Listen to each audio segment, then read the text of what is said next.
So we are going into week 4 of the college football season, or, maybe week 5 if you believe week 0 is Well, real. and Rico ruined it.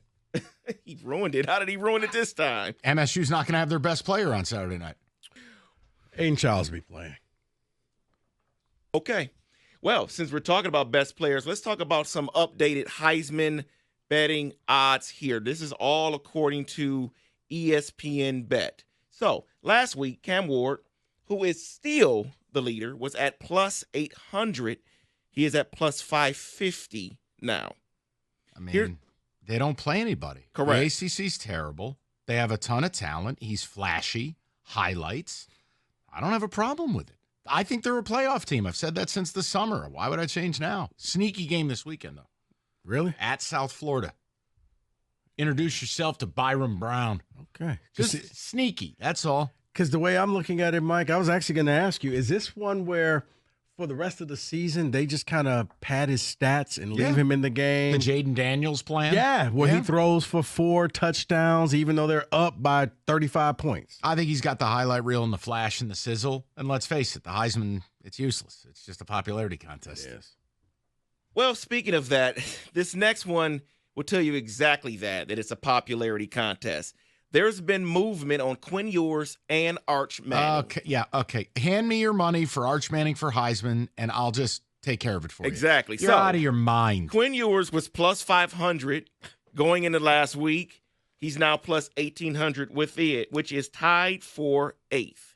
No. The answer's no. Arch Manning was last week 150 to 1. He's now at plus 1,600, moved ahead of Quinn Ewers to 7th. They're just stealing people's money. Yeah. As long as Ewers isn't out for the year, out for 3-4 weeks, you're fine. It's a ridiculous bet. That's just that Texas oil money right there. That's it. Popularity contest. No, because, David, I don't think there's ever been a college player that people want to be great, not good, but great than Arch Manning because of the pedigree.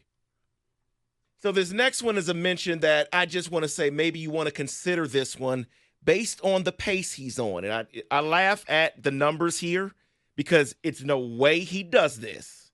This is not a video game. But last week, Ashton Genty, plus 3,500, bet ESPN, and now he's at plus 2,200. But here's the pace that he's on because everyone wants to see, okay, what is he doing? Well, Barry Sanders won the Heisman Trophy. He had a 1988 record of rushing for 2,628 yards and 37 touchdowns. Currently, Genty is on pace to rush for 2,754 yards and 54 touchdowns. Not going to happen. David, it's video game numbers. The problem is, unfortunately, they didn't beat Oregon. They didn't need to. They lost 37-34. But I'm saying to win the Heisman, he had to have that game-winning 80-yard run with no time left, and then that would be his Heisman moment. I'm not going to fight you. We're not going to get into a knockdown drag-out. Could not disagree with you more.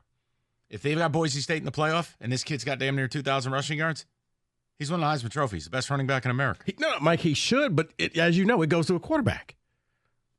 And they're going to look, well, you're a small school. You didn't play anybody.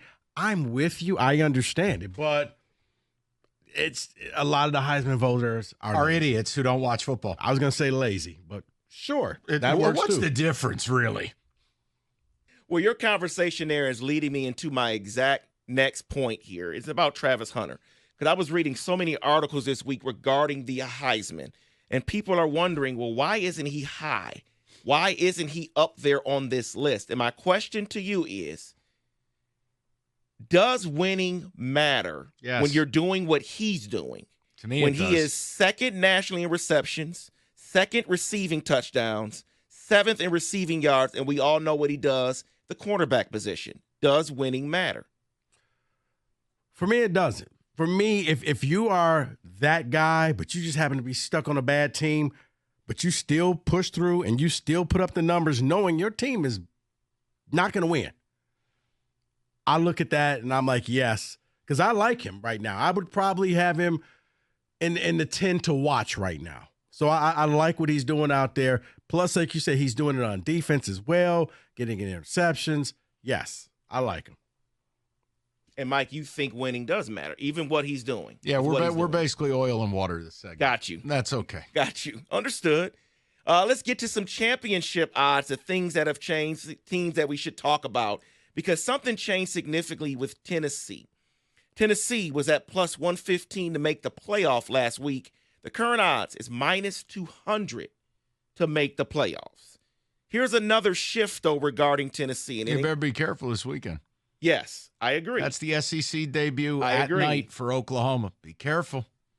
I'm just saying, they look great against Kent State. Is that a cash the ticket tease? I am offering. Rico, you know college football. Yeah. Be careful.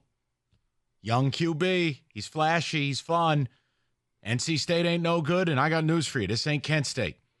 Just be careful. No, you're right. You're right about that. Be careful now. But here's something that relates to Kenny because Georgia's now involved in this. It was another shift between Georgia, Tennessee. Georgia had a 70% chance to beat Tennessee for last week's game. Mm-hmm. Now, they're dropped to 54% chance of beating Tennessee. I'm going to stand by this. The game that Georgia will lose, I've been saying this since summer, and Kenny hates it. I'd like to welcome you to Vaught Hemingway Stadium in the Grove. You're losing to Ole Miss. And then they're going to burn Oxford to the ground. It'll be a party that'll be felt for 10 years. Not Bama. No. But Ole Miss.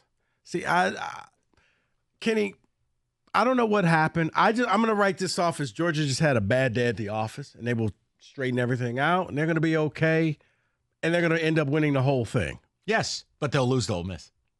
Really? Okay. It irks Kenny when I say it, too. I love it. It does. It'll be okay, It buddy. does. Nice 13-12 win over Kentucky. And then one last thing here. It involves the Nebraska Cornhuskers.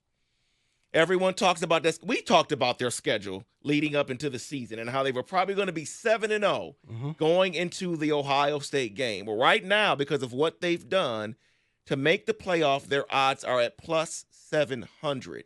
Would that be something you would lay your money on right now for them to make that playoff? You know what? It's one of those, David. I'd put a little bit on it. I need to see what happens when they go up against Illinois. It's going to be a step up in competition. But yes, I wouldn't break the bank. But if you want that Jim Costa value pick, yeah, I could see that, especially if last week's Oregon doesn't show back up again and they go back to struggling against teams. They could somehow end up in Indy and really not play anybody. Oil and water continues. Absolutely not. You don't think they can get that third Big Ten spot? No. I think they're cute. I think they're fun. They're not explosive. It's still a freshman QB. I can't. I think reality will set in for them. They're going to win 7-8 games, but, I can't get them to 10-2 and get them in there.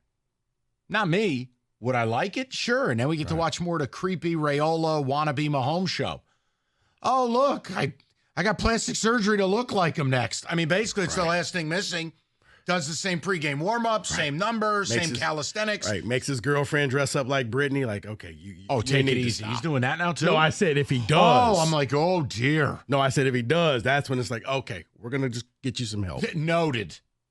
So, and that's an interesting way to end the college football blitz.